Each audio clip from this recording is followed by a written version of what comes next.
Hi, it's Mr. Chatterbox, and tonight we're at the Ringling Museum for the opening of the Impressionist show from the Brooklyn Museum. And it's a very exciting night because you know how crazy Sarasota is about art. So let's go in and look at these beautiful paintings. This is a beautiful, beautiful landscape by Henri-Joseph Harpignies. It's got a lot of animals in it. I really like it. This here is a particularly beautiful painting. It's by a guy named Breton, and you will probably recognize it. It has something to do with France and workers who live and work in France, and it's quite beautiful. Here is a beautiful Monet of the seashore. And you know the famous saying, a fool and his Monet are soon parted. What's the most money you all ever spent on a work of art? $25,000. Really? Yeah, but Oh, then I'll have to keep your address a secret. it's not there anymore. Oh, okay. Pawn shop? Pawn shop, absolutely. Give me a dollar amount for the most you ever paid. $3,000 or $4,000, something like that. The most expensive piece of art that you own. I wish I could say it was the Monet that I pleaded with my husband to buy 40 years ago, but it's not. It was only $80,000? Worth $120 million or over $100 million. At least $100,000. Really?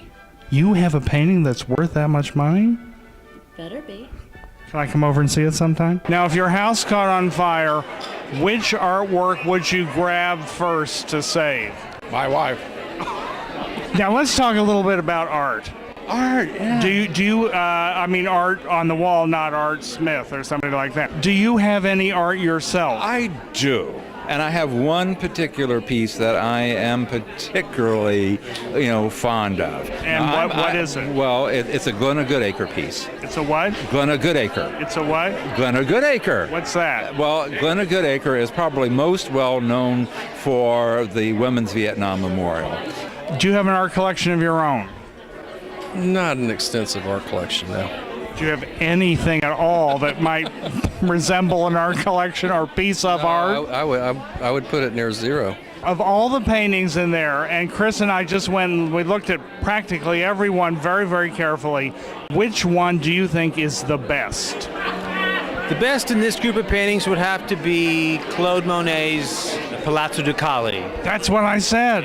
Yeah. I mean, I think if you had to pick a quintessential Impressionist picture, that one sums it up. Well, this is a fabulous show, John. How did it end up here at the Ringling? People in the art world have finally begun to recognize that the Ringling Museum has been transformed into a national and international institution. Arnold Lehman, the director of the Brooklyn Museum, called me just 6 months ago, and his Impressionism exhibition was at that time traveling in Japan. And at Brooklyn, they are still working on their galleries. There's a renovation going on, and they're remodeling their galleries, and the galleries weren't ready.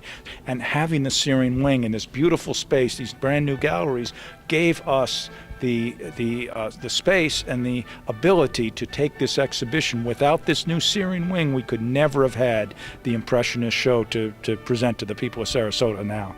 We hope we see you all soon, and in the meantime, make sure you get down to the Ringling Museum.